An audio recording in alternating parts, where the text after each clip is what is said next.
Good morning, students. Today we are moving on lesson 6 in our EVS subject, and lesson 6 is need for clothes. Okay, students, as you know that every person here need a clothes. जो भी लोग हम मतलब जो भी human beings होते हैं सभी को क्लोथ्स की नीड होती है. जब भी आप क्लोथ्स वियर करते हैं तो आप प्रीटी और स्मार्ट लगते हैं. और हम अलग अलग ओकेशंस पे अलग अलग सीज़न में अलग अलग टाइप के क्लोथ्स पहनते हैं. तो स्टूडेंट्स, इन चैप्टर में हम अलग अलग टाइप के क्लोथ्स के बारे में जानेंगे, डिफरेंट टाइप्स ऑफ क्लोथ्स और उनकी क्या क्या कैटेगरीज हैं.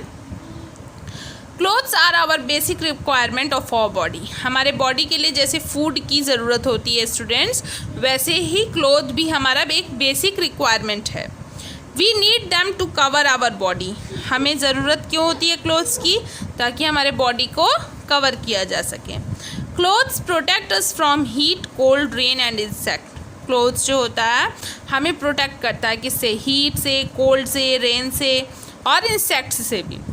We wear different types of clothes according to the season and occasion. हम अलग अलग टाइप्स के क्लोथ्स पहनते हैं अपने सीज़न और ओकेशन के according. Clothes are divided into 3 categories. Clothes को टोटल 3 कैटेगरीज में डिवाइड किया गया है. जैसे कि प्रोटेक्टिव क्लोथ्स जो होते हैं ये सीजनल क्लोथ्स होते हैं. डेकोरेटिव क्लोथ्स को ओकेशनली पहनते हैं हम. यूनिफॉर्म को स्पेशल जॉब क्लोथ्स बोलते हैं. यूनिफॉर्म को आप घर पे नहीं पहन सकते. जब आप वो जॉब पे हैं या फिर उस रो में हैं, उस ग्रुप में हैं, तभी आप यूनिफॉर्म को वियर करते हैं. प्रोटेक्टिव क्लोथ्स सबसे फर्स्ट हम पढ़ेंगे. प्रोटेक्टिव क्लोथ्स किसे बोलते हैं? इन समर और in places where climate is hot people wear light cotton clothes. Summer में या फिर जहाँ का क्लाइमेट, जहाँ का वातावरण हॉट होता है, गर्म होता है, वहाँ पे लोग हल्के कॉटन के कपड़े पहनते हैं. Cotton clothes keep us cool and observe sweat. Cotton clothes जो होता है ये हमें कूल रखता है, ठंडा रखता है और ऑब्जर्व करता है स्वेट को. Cotton clothes are soft, comfortable and airy. Cotton clothes जो होते हैं वो हमेशा सॉफ्ट होते हैं, बहुत ही कंफर्टेबल भी होते हैं और एयरी होते हैं. इन विंटर और in cold places people wear woollen clothes. Winter में या फिर ठंडे जगहों पे लोग क्या पहनते हैं? वुलन क्लोथ्स पहनते हैं, ऊनी वस्त्र पहनते हैं. Woollen clothes keep us warm. Woollen clothes हमें वार्म रखता है. वार्म मीन्स गर्म. By trapping the heat of our body. और हमारे बॉडी का जो हीट होता है उसको मेंटेन किया रहता है. Thick dark coloured clothes are good in winter because they observe the sunlight and we stay warm. Students, हमेशा जो डार्क कपड़े होते हैं ना, डार्क कलर के, जो एकदम बहुत गाढ़े रंग के कपड़े होते हैं, ये हमेशा सनलाइट को ज़्यादा ऑब्जर्व करते हैं. तो इसीलिए आप कभी भी समर में डार्क कलर के कपड़े नहीं पहनने चाहिए. समर में लाइट कलर के और विंटर में डार्क कलर के कपड़ों को पहनना चाहिए. In rain we use rain coat and umbrella. Rainy season जब होता है तो हम क्या यूज़ करते हैं? रेन कोट हो गया, अम्ब्रेला हो गया, गम बूट्स हो गए, हम यूज़ करते हैं. A rain coat is made up of material that does not get wet. Rain coat एक ऐसे मटेरियल से बना होता है, एक ऐसी चीज़ से बना होता है जो गीला ऊपर से तो होता है बट अंदर से वो ड्राई रखता है हमारे बॉडी को. Now come on decorative clothes. Decorative clothes are worn on occasions like marriage, birthday party, anniversary and festival like Diwali etc. Decorative clothes क्या होते हैं? ऐसे क्लोथ्स जब कहीं पार्टी होती है, कोई बहुत ख़ास ओकेशन होता है, कोई फेस्टिवल होता है, त्यौहार होता है, तब हम पहनते हैं ना अलग तरह के कपड़े, उसे डेकोरेटिव क्लोथ्स कहते हैं. और इसे स्पेशली डिज़ाइन किया जाता है स्पेशल ओकेज़न के लिए. डेकोरेटिव क्लोथ्स आप डेली नहीं पहन सकते हैं. Next is uniform. Some people clothes tell us what type of job they do. कुछ ऐसे लोग होते हैं जिनके क्लोथ्स से हमें पता चलता है कि वे कौन सा जॉब करते होंगे. Such special type of clothes are called uniform. और उन तरह के कपड़ों को हम यूनिफॉर्म बोलते हैं. लाइक आप किसी स्टूडेंट को देखेंगे तो वो एक यूनिफॉर्म में होगा. जैसे आपके भी स्कूल का ड्रेस है, जब आप उसे पहन लेते हैं तो पता चलता है हाँ ये क्या है? स्टूडेंट है, किसी स्कूल का विद्यार्थी है. किसी नर्स का ड्रेस आप पहने हुए आप किसी नर्स लड़की को, लेडी को देखेंगे तो आपको पता चलेगा कि हाँ ये नर्स है। डॉक्टर का भी एक अलग यूनिफॉर्म होता है, पोस्टमैन का अलग होता है, सोल्जर का अलग होता है, आर्मी वालों का अलग होता है, पुलिसमैन का अलग यूनिफॉर्म होता है। तो ये यूनिफॉर्म जब आप देखते हैं, स्पेशल यूनिफॉर्म, तो आपको पता चलता है उनका प्रोफेशन क्या होगा, वो किस जॉब में होंगे, किस फील्ड में होंगे। Okay, now turn your page. Sources of clothes fibres. जो हम क्लोथ्स पहनते हैं वो उनके स्रोत क्या हैं, वो जैसे कपड़े जो पहनते हैं हम, वो कैसे बनते हैं, किन फाइबर से बनते हैं। Fibres come from both plants and animals. Fibres जो होते हैं, कपड़े जो होते हैं, वो दोनों जगह से आते हैं, प्लांट्स से भी आते हैं और एनिमल्स से भी। Such fibre are called natural fibres, और उन्हें हम नेचुरल फाइबर्स बोलते हैं। Some of natural fibre are given below. कुछ नेचुरल फाइबर्स नीचे दिए गए हैं, जैसे कि कॉटन है, वूल है। Cotton is obtain from cotton plants. Cotton जो है हमें कॉटन प्लांट्स से मिलता है। Raw cotton has fibres which are spun into long threads. These threads are woven into clothes by handloom और पावरलूम्स। कॉटन का जो प्लांट होता है, यहाँ पे इस तरह से देख सकते हैं आप, ये कॉटन है।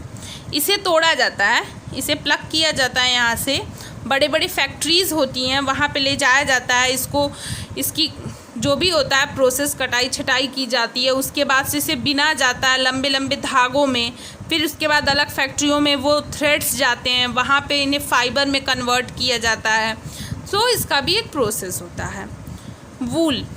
Wool is obtain from the fur of sheep, goat, camel, yak etcetera. Wool जो होता है ये शीप का फर होता है, या फिर मतलब गोट, कैमल, याक, इन सब के बालों से मतलब वूल निकलता है। वूल निकलता नहीं है, मतलब बाल इनके निकाल के इसको वूल में, ऊन में फॉर्म किया जाता है। Wool is thick and soft hair of sheep. Wool जो होता है ये बहुत थिक होता है और शीप का सॉफ्ट हेयर से बनता है। It passes through many process for making woollen clothes. और बहुत से प्रोसेस से गुजर के ही वूलन क्लोथ्स बनते हैं। अब आते हैं linen. Linen is obtain from flax plant. Linen जो है ये एक फ्लैक्स का एक प्लांट होता है, एक प्लांट है जिसका नेम है फ्लैक्स, उससे हमें लिनन मिलता है। Jute is obtain from jute plant. Jute का भी एक प्लांट होता है जिससे हमें जूट मिलता है, जिससे अलग तरह के कपड़े बनते हैं। Silk is obtain from silk worm. Silk जो होता है ये सिल्क वॉर्म इंसेक्ट होता है, इससे हमें मिलता है। मलबरी के लीव्स होते हैं, मलबरी का पेड़ होता है, उनके लीव्स पर ये सिल्क वॉर्म रहते हैं।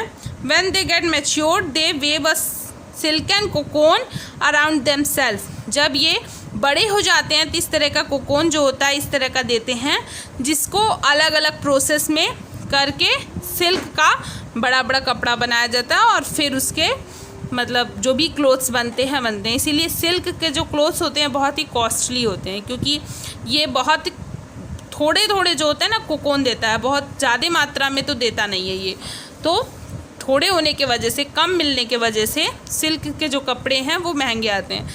एग्जैक्टली जो चीज़ें बहुत कम आएंगी उसका प्रोडक्शन कम होगा। जब प्रोडक्शन कम होगा तो मार्केट में भी कम आएगा, तो जब मार्केट में कम आएगा तो उसका कॉस्ट वैल्यू बढ़ता है। Some fibres are manufactured by man. कुछ ऐसे भी फाइबर्स हैं, कपड़े हैं जो मैन ने मैन्युफैक्चर्ड किया, हम लोगों ने बनाया है। Such fibres are called synthetic fibres. और ऐसे फाइबर को सिंथेटिक फाइबर बोलते हैं, जैसे कि nylon, polyester, rayon etcetera are synthetic fibres. ये जो कपड़ों के नेम दिए हैं, नायलॉन, पॉलिस्टर, रेयॉन, इन्हें सिंथेटिक फाइबर बोलते हैं। सिंथेटिक फाइबर किसे बोलते हैं? जो मैन ने बनाया है। They are made from coal, petroleum and other chemicals. ये किससे बनते हैं? कोल से बनते हैं, पेट्रोल से बनते हैं और अलग टाइप्स के केमिकल होते हैं उनसे बनते हैं। इसलिए ये जो फाइबर होता है ना, नायलॉन, पॉलिस्टर और रेयॉन, ये सबको सूट भी नहीं करता है। कभी आप पहनेंगे जब इस टाइप के क्लोथ्स को तो आपको रैशेज़ हो जाएंगे, आपको इचिंग होने लगेगी, गर्मी होगी बहुत ज़्यादा। They are light, strong and cheap. But ये जो कपड़े होते हैं बहुत ही लाइट होते हैं, हल्के होते हैं, मजबूत भी होते हैं और चीप, सस्ते भी होते हैं। They dry quickly and do not get wrinkle. ये बहुत जल्दी सूख भी जाते हैं ये कपड़े और इनके में रिंकल नहीं आता है। रिंकल मीन्स जो एक सिकुड़न होती है ना क्रश टाइप से, उस टाइप से नहीं होते हैं, तो इन्हें आयरन करने की भी ज़्यादा ज़रूरत नहीं होती है। The name nylon is derived from 2 cities, New York and London. जो नायलॉन नाम पड़ा है फाइबर का, वो 2 सिटीज़ के नामों पर पड़ा है। जैसे न्यूयॉर्क से NY लिया गया है और लंदन से LON लिया गया है, तो नायलॉन मिला है। Because it was discovered in this city. क्यों नायलॉन बना है? नायलॉन का जो नाम पड़ा इन 2 शहरों के ऊपर क्यों बना? क्योंकि ये इसकी जो खोज हुई थी इस कपड़े की, वो उसी शहर में हुई थी, न्यूयॉर्क और लंदन में। Okay, now come on exercise. Exercise is your homework. You have to do in your book. The exercise A, B, C, exercise C also, and D is your homework. Okay, students, and also this fun zone is your homework. Now we have completed the explanation of this lesson. Students, do these all the exercise with the help of the lesson, and after that I will send you a snap of question answer hard words. Okay, first of all students, try to do it. After that I will tell you, if you have any problem in any question, then you send me a personal message. Okay students, thank you, have a nice day.